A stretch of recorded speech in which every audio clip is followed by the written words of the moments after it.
ouvintes da Rádio Mega Brasil Online. Olá, você que nos acompanha por imagem no nosso canal no YouTube. Eu sou Marco Antônio Rossi e esse é o Comunicação SA, programa da Mega Brasil que destaca toda e qualquer ação de relacionamento e consolidação de marca.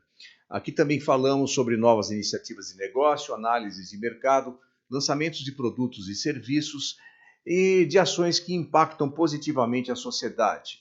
Antes de dar início ao programa de hoje, quero deixar aqui um convite a você que nos assiste pelo YouTube, que se inscreva no canal, curta a nossa página e clique no sininho de notificação e assim terá acesso a este e a outros conteúdos produzidos nesta plataforma pela Mega Brasil. Nosso encontro de hoje é, sobretudo, um encontro de celebração. Isso porque temos que comemorar o retorno de um programa na grade da Rádio Mega Brasil Online, que aborda a comunicação de marcas e instituições a partir de um olhar essencial das relações públicas. Eu falo do Boletim OCI, produzido pelo Observatório da Comunicação Institucional, que tem estreia marcada para o próximo dia 4 de agosto, sexta-feira, às 11 horas da manhã, e que será apresentado pela dupla Carolina Correia e Manuel Marcondes Neto. E para contar um pouco da história deste boletim, que já esteve na grade da programação da nossa rádio, falar um pouco do Observatório da Comunicação Institucional e trazer também detalhes desta nova versão do Boletim ACI, eu recebo o professor doutor Manuel Marcondes Neto, CEO do Observatório da Comunicação Institucional, a quem eu dou as boas-vindas e agradeço pela presença neste Comunicação SA de hoje. Olá, Marco Rossi. Olá ao Augusto Romano, que está aí gravando, a todos os colegas e amigos da Mega Brasil. Eu sempre disse que a Mega Brasil é um útero. A gente vai a São Paulo e se sente em casa. Muito eu agradeço a oportunidade e sempre o apoio que vocês têm nos dado. Não é fácil ser terceiro setor no Brasil. Então, foi uma grande conquista voltar à grade da Rádio Mega Brasil com o boletim do Observatório, sobretudo graças à vinda de uma colaboradora que topou, que é Carolina Correia, RP, colega, lá de Bauru. Vamos falar sobre ela também daqui a pouco. E vamos fazer uma ponte Rio-São Paulo, que é uma coisa muito importante no nosso mercado, né?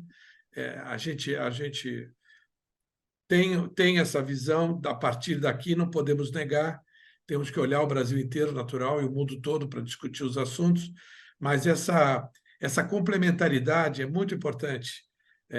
E nós estamos sediados aqui no Rio de Janeiro, e a Carolina Correia, inclusive, atua junto ao Conrep 2, que é o nosso conselho profissional na região São Paulo-Paraná, né? Eu estou aqui sob a égide do conselho do Conrep 1, que agora tornou-se um conselho responsável por vários estados do país, assimilando a estrutura do Conrep 5.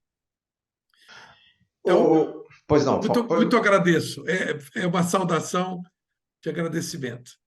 Obrigado, Marcondes. A honra é nossa também de ter você mais uma vez aqui. Mas antes da gente falar propriamente do programa, eu queria que você contasse um pouquinho sobre o Observatório da Comunicação Institucional. O que é, para quem não conhece ainda, o que é o Observatório, como e quando ele surgiu e como tem sido a atividade da instituição? Bem, quando nós tivemos, eu e mais 13 colegas, estivemos numa gestão do Conrep 1, que foi de 2010 até o dia 6 de janeiro de 2013. E quando nós criamos, não quisemos fazer uma reeleição, não quisemos um segundo período, mas montamos uma chapa de situação, quer dizer, pessoas que dariam prosseguimento ao nosso trabalho, grande trabalho liderado pelo Alexandre Coimbra. Fizemos uma gestão muito, muito produtiva, a gestão do Alexandre, Eu fui secretário-geral, ele foi presidente, e o Cláudio Cotrim, saudoso Cláudio Cotrim, tesoureiro. E o Marcelo Fischer, que é nosso diretor executivo, era o presidente da comissão de fiscalização, que é a tarefa precípua do Conselho, né? Então, quando nós saímos de lá, nós pensamos o que nós podemos fazer pela profissão fora daqui. Nós pensamos na BRP, pensamos num possível sindicato que havia em São Paulo, mas não havia no Rio, mas, por conta de vontades, né, é muito difícil você alterar o rumo das coisas. A BRP tinha lá o seu rumo, o sindicato é muito difícil de você criar, é alguma coisa bastante difícil, é um desafio grande.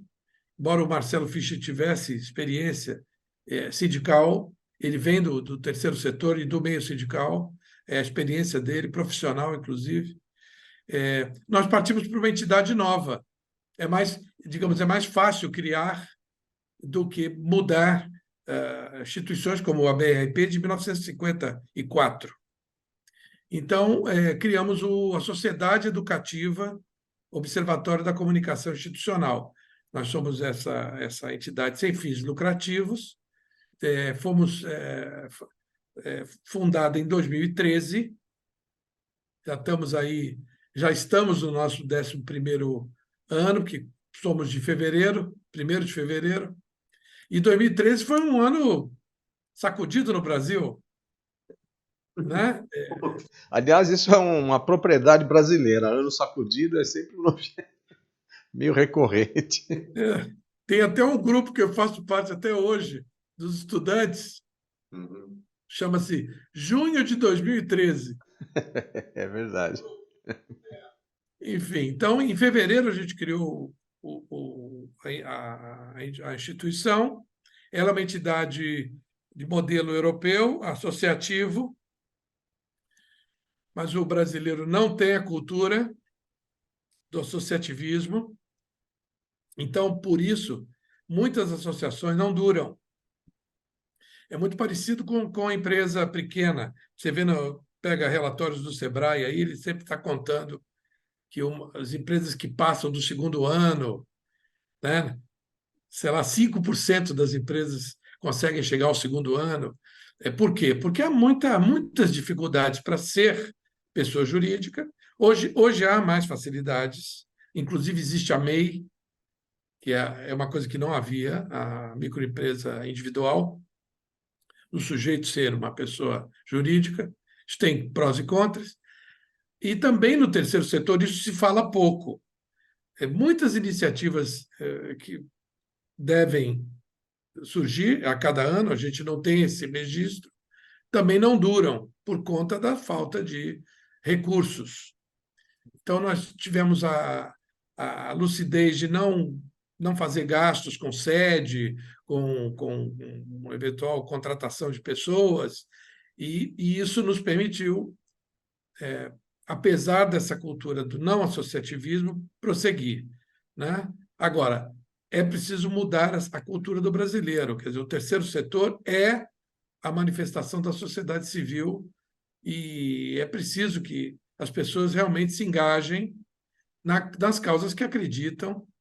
Então, a gente mantém um modelo, e cada um trabalha na sua casa, com o seu computador, com o seu telefone, quer dizer, todo mundo acaba doando esses recursos para que o observatório funcione. E a principal janela dele é o portal, que está no ar desde agosto de 2013 e que, enfim, é um manancial de informações para o público. Ele é aberto, não existe conteúdo restrito e, enfim, temos 31 retrancas ou editorias, tem sempre alguma coisa surgindo de novo, e temos as nossas causas fundadoras, né, que é a transparência ativa e a comunicação pública. E depois, 2 anos depois, nós adotamos mais 2 causas: jornalismo com ética, propaganda Jornalismo Responsável, Propaganda com Ética, e em 2018, por último, a Educomunicação para a Cidadania, que é uma coisa inspirada num querido professor aí de São Paulo, professor Ismar de Oliveira Soares. Então, é isso. Professor Marcondes, vamos fazer aqui um exercício rápido de memória. O senhor lembra quando surgiu a proposta para se produzir o boletim da OCI nesse formato de streaming? Já não é, como eu disse, vocês estão retornando, e aí eu quero fazer esse exercício de memória e vou deixar essa responsabilidade com o senhor, porque a minha já não funciona tão bem assim. Se lembra mais ou menos quando é que foi isso e qual que era a proposta do original? Como é que era o formato dele? Bom, nós fizemos uma promessa em 2013 de que íamos comemorar os 100 anos de RP no Brasil, em 2014. Nós fizemos essa promessa. Imagina, nós começando, ficou todo mundo olhando para a gente, esperando isso. Houve até alguns descansos. Alguém que pensava em fazê-lo falou: não, espera aí, os caras aí são malucos, vão fazer esse negócio.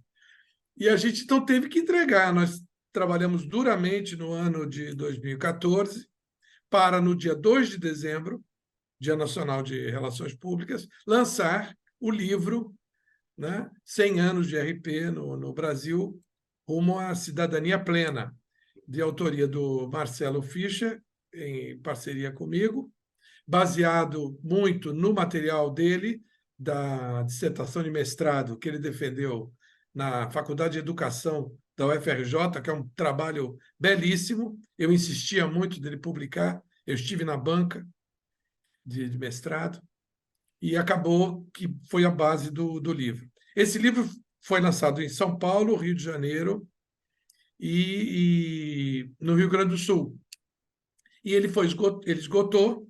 Agora, em 2019, a gente fez uma segunda edição, vou até mostrar aqui, 105 anos de relações públicas no Brasil,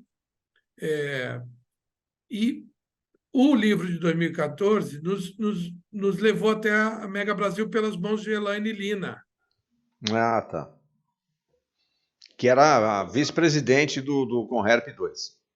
Não, ela, na ocasião, acredito. Já estava como presidente, já. Sim, agora realmente ela acho que fez 2 mandatos, enfim. Amiga comum.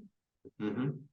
E nós, então, nos conhecemos, fomos até a Mega Brasil, conversamos bastante. Em 2015, nós tivemos essa ideia juntos, eu e você, um convite que você acabou fazendo para nós, de termos um boletim que já começou semanal, mas estava baseado na ida física de uma colega, a Juliana Vilas Boas, jornalista, à sede da Mega Brasil, dali apresentar um programa com entrevistas, levando os nossos conteudistas. A maioria dos nossos conteudistas está em São Paulo. Uhum. Levando os conteudistas, conversando com eles. Depois nós fizemos uma parceria com a FMU FIAM-FAAM, com professores de lá, e eles começaram a levar convidados também, nos ajudar na tarefa. Uhum. Agora, é muito difícil também manter atividades com as instituições de ensino superior, porque elas, a cada semestre, elas mudam. Muda o coordenador, muda o professor da disciplina. Então, isso acabou gerando a descontinuidade, que me deixou bastante triste, a vocês também, mas que agora a gente espera que isso não aconteça. Tristes, mas muito esperançosos, tanto que agora a gente consegue retomar o boletim. A gente vai para um breve intervalo. Nós estamos conversando com o professor doutor Manuel Marcondes Neto, que é CEO do Observatório da Comunicação Institucional. Falamos sobre o retorno do Boletim OCI, a grade de programação dos nossos canais de streaming aqui na Mega Brasil. A nossa conversa vai esticar um pouco mais, se aprofundar um pouquinho mais. Vamos para um breve intervalo e voltamos dentro de instantes com mais Comunicação SA. Até já.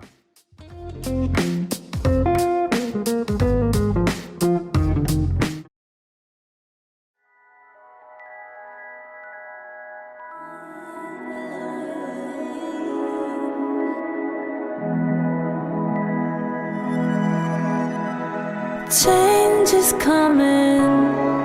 There's a light out from the sun.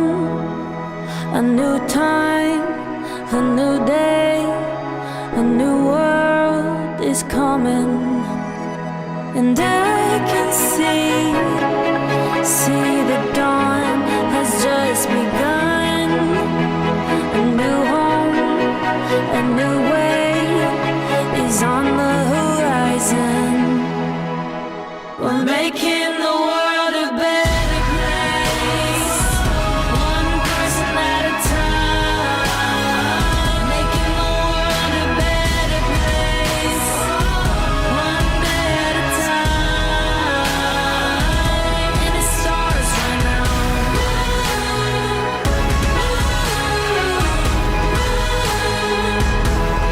Change the world.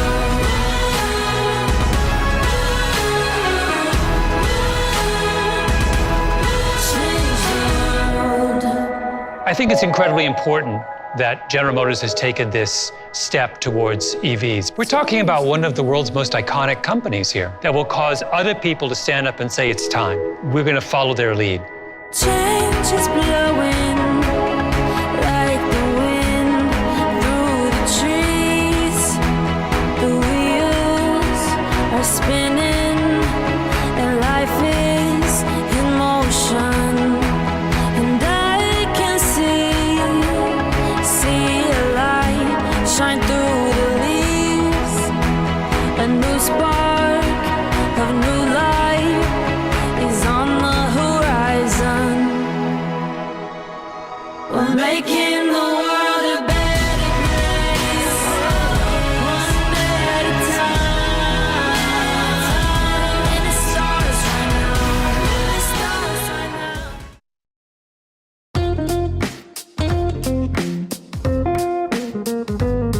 Olá, ouvintes da Rádio Mega Brasil Online. Olá, você que nos acompanha pelos nossos canais de streaming da Mega Brasil. Estamos de volta com Comunicação SA, que hoje recebe Manuel Marcondes Neto, CEO do Observatório da Comunicação Institucional. Antes de retornar à nossa conversa, eu quero deixar aqui um convite para você que quer saber mais sobre o universo da comunicação corporativa, que siga os canais da Mega Brasil no Instagram, no Facebook e no LinkedIn, e que também assine a nossa newsletter diária e gratuita direto da redação.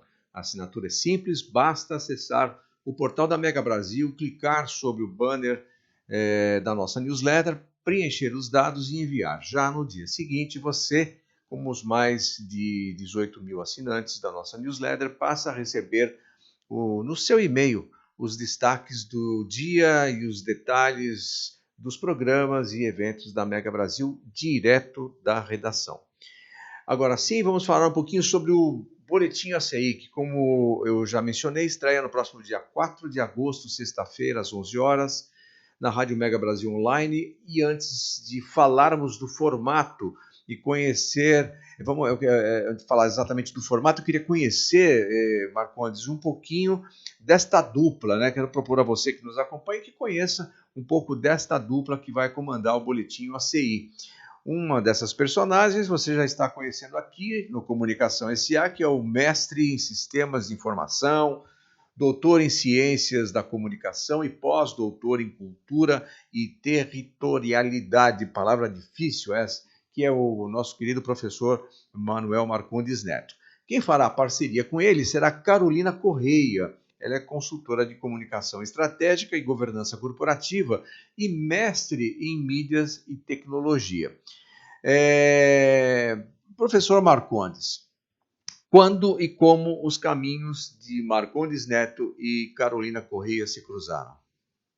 Olha, nós temos feito uma busca desde 2014 ou 2015 no LinkedIn, uma ferramenta magnífica, realmente, digamos, uma rede social que tem um tema, né? O tema do trabalho, o tema das profissões, né? E, e eu, como um headhunter, enfim, procurando pessoas, não para se associar ao observatório, porque, como eu disse a você, isso é uma coisa que não está na nossa cultura, mas que precisa surgir da pessoa.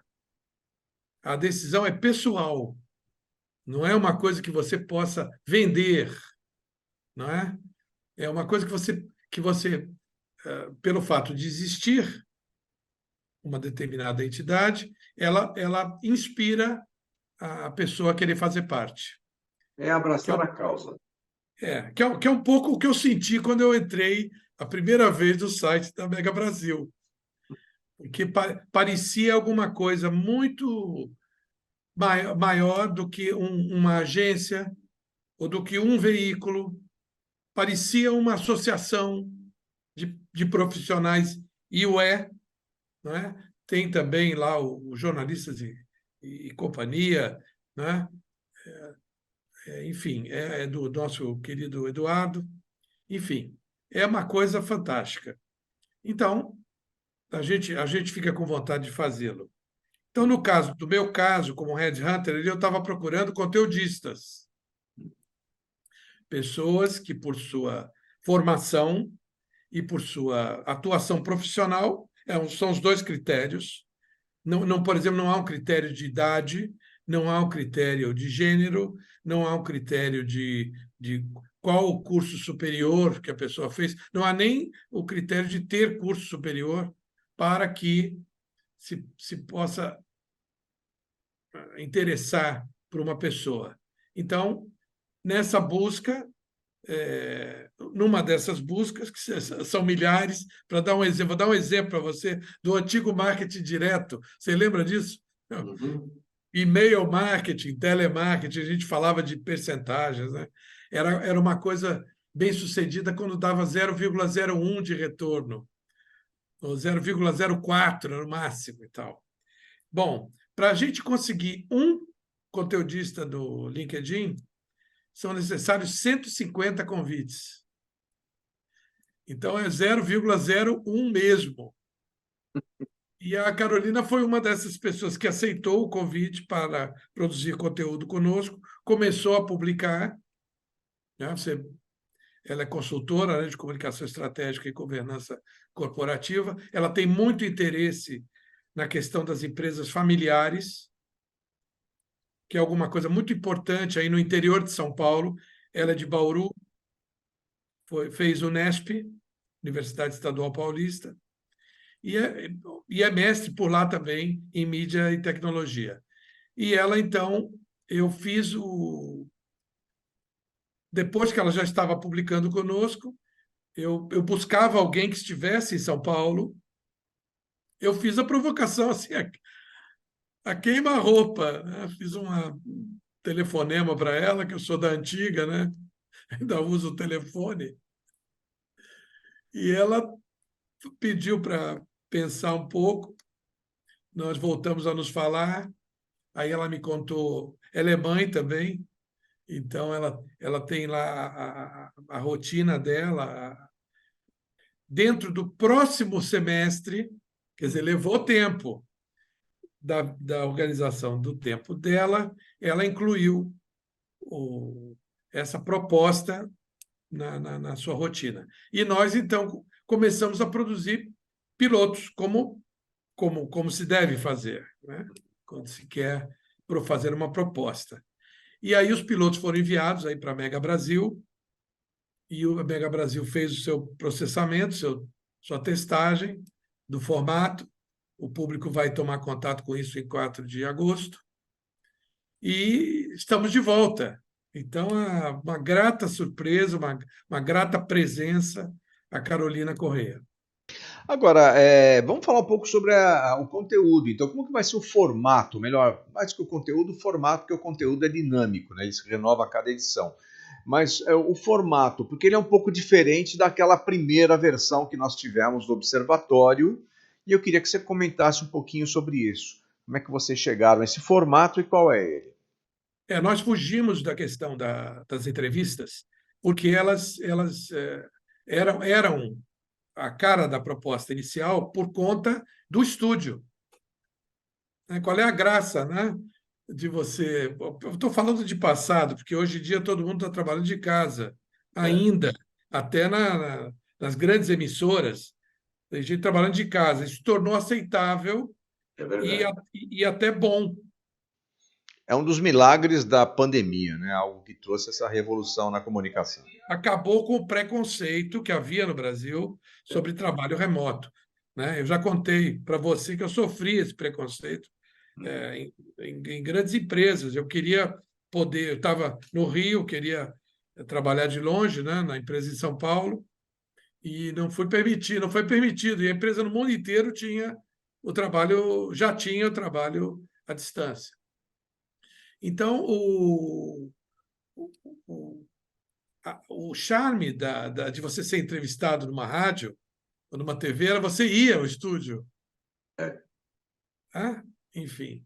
Então, isso fazia parte da proposta. Agora, com essa normalização positiva desse formato que estamos aqui conversando, eu e você, a gente repete esse formato. A Carolina de lá, de Bauru, eu daqui do Rio, e nós, então, trazemos conteúdos do portal. Isso é muito importante. Porque o portal ele tem o formato da internet, que é o formato de empilhamento. O que é mais atual vai para o topo, né? É claro que nós temos uma vida da homepage, a página de abertura, ela cobre 7 semanas. Então, o material fica, digamos assim, em tela por um bom tempo. Mas depois ele some, você tem que pesquisar. E nós temos pesquisa por data, por empresa, por tema. É muito rico o conteúdo que já lá está. Nós começamos, Marco, fazendo 2 matérias por semana, porque nós visávamos o professor em sala de aula. O nosso público era o professor, quer dizer, inicial. A gente queria que o professor abrisse o telão na sala de aula e debatesse os temas. Então, nós tínhamos que ter sempre 2 entradas de conteúdo novo por semana. Foi o estabelecido. Hoje, a gente publica quase que diariamente. Então, o formato é esse, trazendo destaque para matérias que estão no portal. Muito bem, eu estou conversando com o Manuel Marcondes Neto, que é o CEO do Observatório da Comunicação Institucional, que estará conosco a partir do dia 4 de agosto, ele comandando o boletim OCI, ao lado de Carolina Corrêa. O boletim será veiculado, estreia na sexta-feira, 4 de agosto, como eu disse, a partir das 11 horas. Professor, nós vamos para mais um intervalo e daqui a pouquinho eu volto para falar de um tema que eu sei que é um dos temas que vocês vão abordar num dos seus boletins. É um tema do momento, é um tema muito importante, mas eu queria, sem dar o spoiler, mas dando um pouquinho, falar sobre ele, mas isso depois do intervalo. Vamos então para mais um intervalo e voltamos dentro de instantes com mais Comunicação SA. Até já!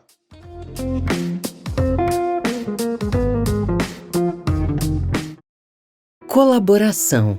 Tudo começa pela colaboração. Nossas descobertas na medicina e no campo, nossas ações de inclusão e diversidade e nosso trabalho incansável para encontrar novos caminhos por meio da inovação, tudo isso é resultado da colaboração. E queremos continuar construindo os próximos capítulos dessa jornada assim, com você. fazendo o que é bom para o outro e, acima de tudo, com o outro. E fazer isso com você vai ser muito bom. Vai ser bom com você, Ana, produzindo novas tecnologias para o campo. Com você, Laura, vamos encontrar soluções e novas respostas para o tratamento do Luiz. Como vai ser bom estar com você, Thalita, que engaja tantas pessoas por uma causa tão nobre. Convidamos você a continuar fazendo o que é bom com a gente. Se é Bayer, é bom. Você e Bayer é bom.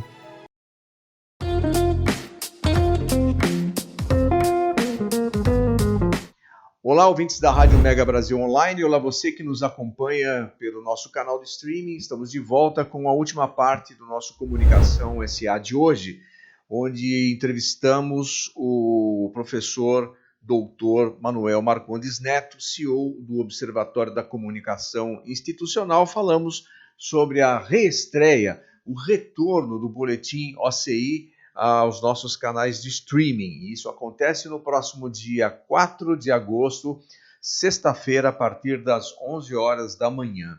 Ele fazendo a apresentação ao lado da nossa colega Carolina Correia. Professor Marcondes, antes da gente retornar à nossa conversa, eu queria aqui fazer só um lembrete, falar sobre o nosso congresso, o Congresso da Mega Brasil Comunicação, o 26º Congresso Mega Brasil de Comunicação, Inovação e Estratégias Corporativas. As inscrições estão abertas, o evento acontece nos dias 30 e 31 de agosto e 1º de setembro, na Unibis Cultural em São Paulo. E entre os destaques da edição deste ano, eu chamo a atenção para o Fórum do Pensamento, que é a sessão que inaugura a programação do Congresso e que esse ano estará dividido em 2 momentos. Na sua abertura será feita pelo deputado federal Orlando Silva, relator do projeto de lei 2630/20 sobre fake news, com o tema A Regulação das Mídias Digitais, Censuras e Limites à Liberdade de Expressão ou Uso Racional da Internet. Seguindo a ele, acontece o painel de debate com um tema complementar, a responsabilidade social e o impacto no ambiente de negócios gerados pelo conteúdo digital, pelos conteúdos digitais produzidos pelas empresas. E traz como convidados a Juliana Albuquerque, que é vice-presidente executiva do CONAR, o Conselho Nacional de Autorregulamentação Publicitária, o jornalista Eduardo Tesler, ex-diretor para a América Latina da Innovation Media Consulting e atual sócio-diretor do Mídia Mundo, e do advogado Solano de Camargo, que é presidente da Comissão de Privacidade, Proteção de Dados e Inteligência Artificial na OAB de São Paulo. Então eu convido você a conferir todos os detalhes da programação deste 26º Congresso da Mega Brasil, acessando o site do evento a partir do nosso portal. O link para os detalhes do Congresso você encontra logo aqui abaixo na descrição desse vídeo, também na descrição deste programa no site da rádio ou no nosso canal no Spotify. Bom, como eu disse no intervalo, professor, sem querer dar o spoiler, mas já dando um pouquinho, eu sei que em um dos boletins do OCI, vocês vão abordar o tema inteligência artificial. Aliás, é um tema relevante, recorrente e que merece muito a nossa atenção. Não bastasse as especulações sobre as consequências trazidas pela inteligência artificial em relação ao mercado de trabalho, o aspecto relacionado a questões éticas do uso desse recurso também tem ocupado as mentes de quem estuda esse novo fenômeno entre nós. Recentemente, a questão ética ganhou relevância, pelo menos aqui no Brasil, a partir de uma campanha publicitária em comemoração aos 70 anos da Volkswagen, na qual a cantora Elis Regina aparecia no comercial ao lado da sua filha Maria Rita, cantando com os nossos pais, uma música do Belchior. Tanto a Elis quanto o Belchior ressurgiram do mundo dos mortos para ganharem as telas das TVs, o que só foi possível graças ao uso da inteligência artificial, que no caso da Elis reconstituiu a figura da cantora pilotando uma antiga Kombi, aquela que a gente chamava Kombi Corujinha, e isso causou uma grande polêmica. A minha pergunta, professor, questões éticas ou trabalhistas, o que preocupa mais quando o tema é inteligência artificial? A pergunta é de 2 milhões de dólares, né? 2 milhões, exatamente. Tem dois lados, É a né? nossa chance aqui. Bom, o assunto está na pauta, não por outra razão. A próxima newsletter do Observatório da Comunicação Institucional, convido as pessoas que visitarem o portal, né, www.com.pt, para dar o endereço mais curto, que é o endereço português, pode ir lá se inscrever gratuitamente e receber a newsletter mensal. No próximo mês, fatalmente, será a tônica da newsletter o tema. Nós já publicamos alguns textos sobre isso. Inclusive, eu vou chamar a atenção para um texto publicado hoje, está lá no nosso portal, sobre isso. Eu vou abrir aqui para dar o nome certinho aqui da matéria. É o Análise Crítica. Quem tem medo da inteligência artificial? É um texto da Silmara Helena Pereira de Paula. E ela aborda justamente esse comercial. Ela é jornalista, formada pela Universidade de Mogi das Cruzes, né? Atua na área de comunicação pública, né? E é pós-graduada em docência pelo SENAC e filosofia também pela PUC do Rio Grande do Sul, né? Hoje é assessora de imprensa na Câmara Municipal de Arujá. Então, eu chamo a atenção para esse texto, saiu hoje, né? E vou também falar de um texto que a gente publicou no dia 12, que é a matéria o clipping. Nós fazemos clipping também no portal do Observatório. É um clipping do Meio Mensagem, né? A matéria Conar vai julgar comercial da Volkswagen com Elis Regina, né? Então, aqui, vou ler só o lead da matéria aqui. Depois de ter dividido opiniões entre o público, com pessoas que se emocionaram com a homenagem e outras que não acharam de bom tom a reprodução da figura da cantora Elis Regina, o comercial dos 70 anos da Volkswagen será julgado pelo CONAR, né? Então, isso foi publicado pelo CONAR no dia 10, essa decisão. O CONAR tem aí 45 dias, que é a praxe, para debater o assunto, não é? E o sublide aqui, por conta de reclamações de consumidores, é que o CONAR abriu o processo. Enfim, a propaganda brasileira, como eu não canso de dizer, é uma das melhores do mundo, né? Está entre as 5 melhores do mundo. E o nosso sistema de propaganda, criado por grandes figuras, né, como do Ailib, o Petrônio, da MPM, o pessoal da DPZ, enfim, o pessoal que construiu o grande mercado da comunicação no Brasil, e que gerou a legislação da propaganda, ensejou a criação do SEMP, né, o Comitê Executivo de Normas Padrão, e do CONAR, o Conselho Nacional de Autorregulamentação Publicitária.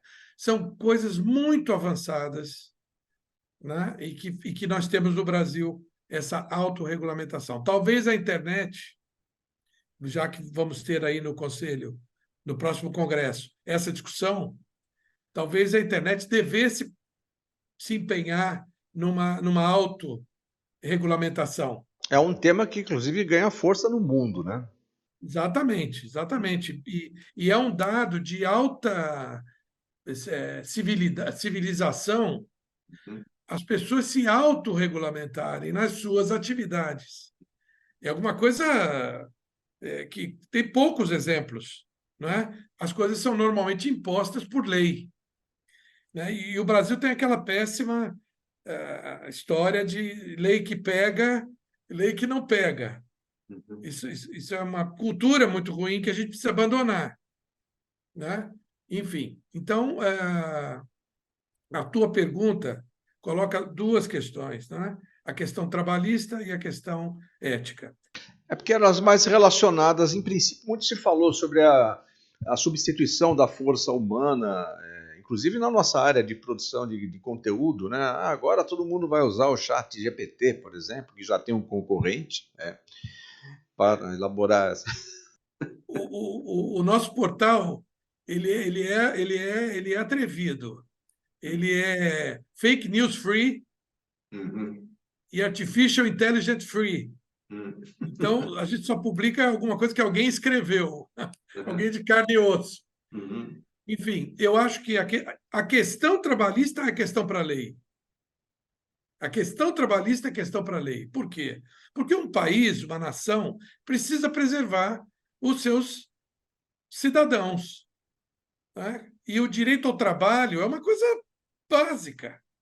A pessoa, não é? A felicidade. Como é que se atinge a felicidade? Conseguindo ser produtivo, conseguindo viver do suor do seu rosto, não é? E fazer aquilo que você quiser com o produto do seu trabalho. A liberdade que a gente. É lá o topo da hierarquia do Maslow. Às vezes o pessoal esquece do Maslow. Não dá para esquecer do Maslow. Ele está lá no topo, a pessoa ter liberdade total para fazer o seu talento florescer. Então, agora, há que regular trabalho, não é? Quando surgiram os bancos no Brasil, você tinha que dar uma carta patente. O governo dava uma carta patente para o banco. O banco dizia: bom, eu vou ter 10 mil clientes no estado de São Paulo. Para isso, eu vou ter 100 agências, cada agência eu vou ter 50 funcionários. Quer dizer, havia uma relação. Eu não sei se você lembra, Marco, mas eu ia com meu pai no banco, você pegava uma ficha de metal com a tua lugar na fila, e você esperava sentadinho ali. E as agências eram muito confortáveis. Eu me lembro disso. Então, havia uma relação entre número de servidores, de funcionários e clientes. Então, isso gera emprego. Enfim, eu estou aqui fazendo essa provocação de que tem que ser uma coisa regulamentada e isso segura o frenesi digital da substituição do trabalho humano da máquina. A outra questão ética, que eu diria que é o principal assunto que nos guia no observatório, nós pensamos sempre nos professores de ética e de legislação. Inclusive, o livro mais recente sobre direito na comunicação foi o livro lançado por nós, em 2015, do jurista Eduardo Pessoa. Enfim, é a discussão que tem que haver. E esse nosso texto de hoje, da Silmara, aborda essa questão ética, a questão de você recriar personagens que já morreram, teriam o direito, poderiam ter expresso o direito à imagem, restrito ao meio familiar, por exemplo. Não é a inteligência artificial que proporcionou isso, já houve outras iniciativas menos sofisticadas de acabamento, porque eu fiquei emocionado com o comercial, como público, como pessoa comum, me emocionou. No segundo momento, quando o comercial acabou, vieram essas questões todas na minha cabeça, se aquilo tinha sido bom até para Maria Rita, como pessoa, não como negócio, como alguém que teve um cachê, mas como pessoa. Essa realidade paralela, é isso? Isso mexe com a gente. Enfim, todo mundo tem pai, tem mãe. Pense aí, como é que você se sentiria, não é? Com uma recreação pública. Enfim, naturalmente, a Elis cantou essa música, fez sucesso com ela. Enfim, está ali a Elis que a gente se acostumou a ver aquela pessoa ali com aquela característica física. Enfim, agora, o pessoal gosta muito de malhar a propaganda, não é? Porque fala de capitalismo, vender automóvel, Então, a gente não morre muito desse pecado, porque uma das nossas causas é a propaganda com ética, e a gente vive nesse meio, a gente aplaude a propaganda boa, a gente tem o CONAR para os problemas, enfim, é uma questão que, infelizmente, a gente não esgota aqui numa resposta. É verdade. E, de fato, a publicidade, esse episódio é apenas a ponta do iceberg quando se fala nesse uso dessa nova ferramenta que, na verdade, ela é construída por humanos, né, e que ainda tem muito a ser discutido em torno dela, sem dúvida alguma, porque esbarra em questões, como o professor lembrou, questões éticas, questões reputacionais. Temos agora uma marca envolvida nesse episódio. E, enfim, como bem lembramos aqui, como o professor lembrou, é uma discussão talvez para 4 ou 5 congressos, né? Professor Marcondes, chegamos ao final do nosso encontro e eu queria agradecer bastante a sua participação no Comunicação SA, desejar à equipe do novo boletim OCI, sucesso, que quase seria uma redundância a gente falar sobre isso, mas é verdade, desejar um sucesso a vocês e na certeza de que um bom conteúdo, um conteúdo relevante virá pela frente. Muito obrigado pela sua presença e sua participação no Comunicação SA de hoje. Bom, eu tenho 30 segundos e eu não poderia deixar de fazer o registro de 10 anos do Transparência, Alma do Negócio, um pocketbook apoiado pelo Mega Brasil na sua transição para o manual de compliance, que deve o seu pré-lançamento, a sua pesquisa, parte da sua pesquisa e lançamento à Mega Brasil. Uma das defesas foi no Congresso de 2017.